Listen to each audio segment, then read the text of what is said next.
খোয়াই থেকে নিখোঁজ হওয়া ৩ যুবককে উদ্ধার করে এনে দিল খোয়াই থানার পুলিশ। গত শুক্রবার বিকেল থেকে খোয়াই মহকুমার ৩ যুবক হঠাৎ নিখোঁজ হয়ে যায়। নিখোঁজ হয়ে যাওয়া যুবকরা হল প্রসেনজিৎ, শান্তনু এবং অর্ঘ্য। তাদের মধ্যে একজনের বাড়ি অফিস টিলা, একজনের বাড়ি সিঙ্গি ছড়া এবং আরেকজনের বাড়ি সুভাষ পার্ক টিকে রোড। নিখোঁজ হয়ে যাওয়া যুবকদের মোবাইলে যোগাযোগ করার চেষ্টা করা হলে তাদের সবারই মোবাইল সুইচ অফ ছিল। আর এই বিষয়টি একটি ব্যাপক দুশ্চিন্তার কারণ হয়ে দাঁড়ায় ৩টি পরিবারের অভিভাবকদের। এই নিখোঁজ হয়ে যাবার ঘটনা নিয়ে সামাজিক মাধ্যমে বিভিন্ন ধরনের বিভ্রান্তিমূলক প্রচার হয়। গত শুক্রবার দিন সারা রাত তাদের পরিবারের লোকজন ৩ যুবককে আর খুঁজে পায়নি।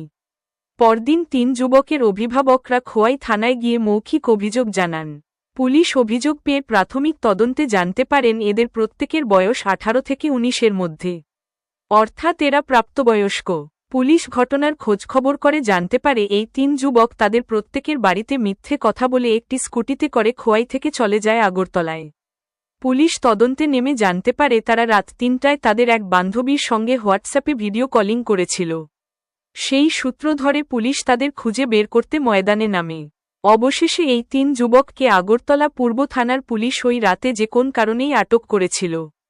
পরে খোয়াই থানা পুলিশ তাদেরকে গতকাল দুপুরে আগরতলা পূর্ব থানা থেকে উদ্ধার করে খোয়াই নিয়ে আসে এবং তাদের পরিবারের হাতে তুলে দেয়।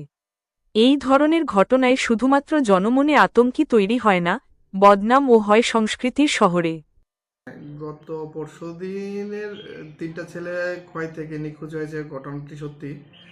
এই ব্যাপারে গতকালকে আমাদের কাছে সকালবেলায় খবর আসে, ওদের গার্জিয়ানরা আসে।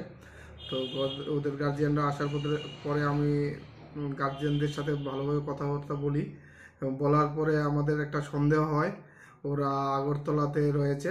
সাথে সাথে আমরা আগরতলার সবগুলি থানার সাথে যোগাযোগ করি এবং আগরতলা থানার সাথে যোগাযোগ করে জানতে পারি তাদের নাকি ইস্ট আগরতলা থানাতে ডিটেইন করে রেখেছিল গত পরশুদিন রাত্রে।